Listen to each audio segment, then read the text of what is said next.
Bonjour et bienvenue dans ce petit tutoriel. Aujourd'hui, on va apprendre à utiliser Microsoft Forms pour créer un questionnaire autocorrectif noté dans le cadre de son enseignement. Alors ici, on est sur la page d'accueil de Microsoft Office 365. C'est par ce site qu'on va pouvoir accéder au service de Microsoft Forms. Pour vous connecter, vous avez peut-être vos identifiants personnels chez Microsoft. Ce ne sont pas ceux qu'il faut utiliser, puisque si on veut être conforme au RGPD, vu que l'État a passé un accord avec Microsoft, il faut utiliser vos identifiants académiques, c'est ce qu'on peut voir ici en ce qui me concerne. Donc vous vous connectez à votre compte. Alors moi j'ai mot de passe enregistré automatiquement, mais bien sûr vous entrez votre mot de passe une fois que vous avez créé votre compte chez Office 365, compte professionnel. On se connecte sur la page, oui moi je reste connecté et je n'affiche plus le message.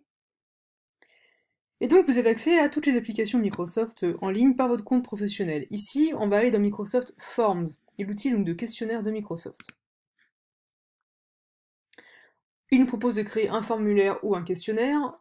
Si vous voulez que votre questionnaire soit évalué, si vous voulez créer des points, donc le noter, il faut créer un questionnaire et non un formulaire. Donc on va aller ici, faire créer un nouveau questionnaire. On donne un titre. Ici par exemple, voilà, enseignement hybride. Ici, on a créé le questionnaire enseignement hybride, un questionnaire de besoins pour le cadre de cette formation. On fait ajouter, on crée une nouvelle question. Donc vous créez différentes questions comme celle-ci, vous pouvez mettre une réponse obligatoire, on peut sélectionner différents types de réponses, et on peut attribuer des points. On fait ensuite donc ajouter, on peut aussi demander des réponses par texte.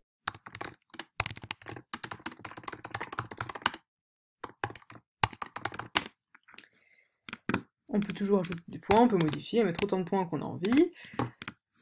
Et donc, une fois qu'on a créé son questionnaire, avec différentes sections, on peut accéder aux différentes réponses, ce qui est très important pour nous quand on fait un questionnaire, examiner les réponses donc par personne.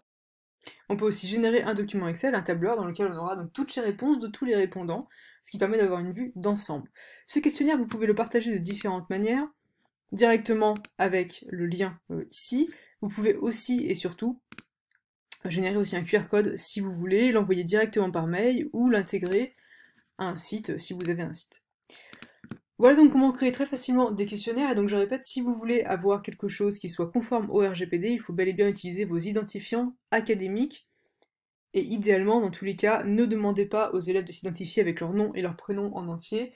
Demandez, voilà, par exemple, les 3 premières lettres du nom et la première lettre du prénom, ça suffit pour les identifier, et au moins, quoi qu'il arrive, ces données sont protégées du coup derrière, vous n'aurez plus aucun souci. Merci d'avoir écouté, et bonne journée à tous.